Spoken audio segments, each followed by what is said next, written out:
He confesses to thinking about murder a lot, admitting he has not committed any, yet. Lars von Trier had to cut his manhood out of the movie because it was, quote, too large and confusing. One reporter said she was terribly disappointed after meeting him, adding she would rather have the talking clock as an interviewee. These are just a few facts about actor Willem Dafoe. Aside from constantly playing really bizarre roles, he turns out to be quite a character in real life too. Fasten your seatbelts, subscribe to Rumour Juice YouTube channel, and get ready for the untold truth about one of the greatest movie villains of all time, Willem Dafoe. Father,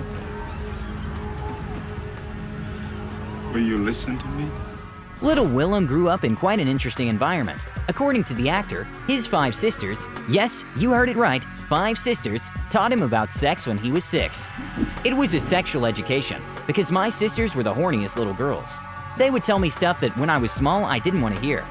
Not surprisingly, the boy grew up fast, to the extent he was expelled from school for making an adult film. Actually, that was an artistic project for then 14-year-old Dafoe. For the film, he interviewed a nudist sitting on the toilet, a Satanist who brought out his pornography collections, and one more guy. Oh my God! Before the world even saw the film, one of the teachers apparently noticed some raw footage and reported it to the principal. Not the last story of expulsion for Dafoe, though. The actor was fired from his first studio movie because he giggled over a joke. Dafoe told SF Gate, "One day we were doing a lighting setup for a long time, basically 8 hours standing in place, and a woman told me a joke in my ear, and I laughed at a moment of silence." Following this, the film director turned around and ordered Dafoe to leave. It was the year 1980, and that situation taught him a good lesson. Welcome to this industry, you gotta stay tough. Luckily, such an unpleasant career start didn't stop Dafoe from becoming one of the most admired actors in Hollywood. And not only Hollywood. Weirdly, his characters have died in around 30 movies. As James Corden put it, Dafoe has died in more movies than anyone else has died. Is death your speciality? I don't know. They just always want to kill me. It's a good exit, let's face it. While it is Dafoe who often gets killed in the films, the actor himself is quite fascinated by the murderers. And not in the movies, but in real life, at least based on what he says.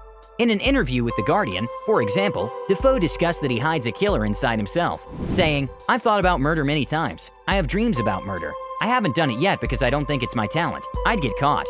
Phew, probably that's what it takes to play a great villain, to think like a killer.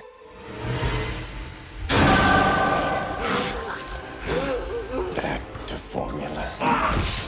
Dafoe definitely digs deep into his roles. And his Green Goblin in Sam Raimi's Spider-Man is not less famous than Spidey himself. You know how much I sacrificed? The actor said, "I loved in Spider-Man particularly playing the double role. Everybody thinks about the Green Goblin, and that was fun, but the more interesting role was probably the father, Norman Osborn, because you could play these scenes where it would switch from comedy to drama in a line." Critics praised Dafoe for being one of the most versatile actors of our time. No wonder even controversial genius director Mr. Lars von Trier wanted him an Antichrist. Could Dafoe imagine the controversy would surround not only the film, but also his personality? As if the movie itself was not scandalous enough, the Danish director added some oil to the fire, saying during one of the interviews that Dafoe's manhood was so confusingly large that they had to use a penis double for the nude scene. It literally made every second headline the next day. Also, hundreds of jokes have been made about the size of Dafoe's genitals since then. Based on his roles, people often allege Willem Dafoe must have a bizarre, mysterious personality. However, it doesn't seem to be the case. The lovable, charismatic actor easily and professionally flies through the numerous interviews, at least the majority of them. In 2001, journalist Lynn Barber expressed her terrible disappointment after interviewing the actor. She dropped a special piece about Dafoe, giving plain and boring replies to questions that could in no way be compiled into an interesting interview. She concluded her article as follows, "As an interviewee, I'd rather have the talking clock." Dafoe would later characterize her as an awful woman. Quote, "And her life is very hard, so she wanted to portray me as this useless bugger." What about you? What is your impression of Willem Dafoe? Let us know in the comments, and don't forget to subscribe to Rumour Juice.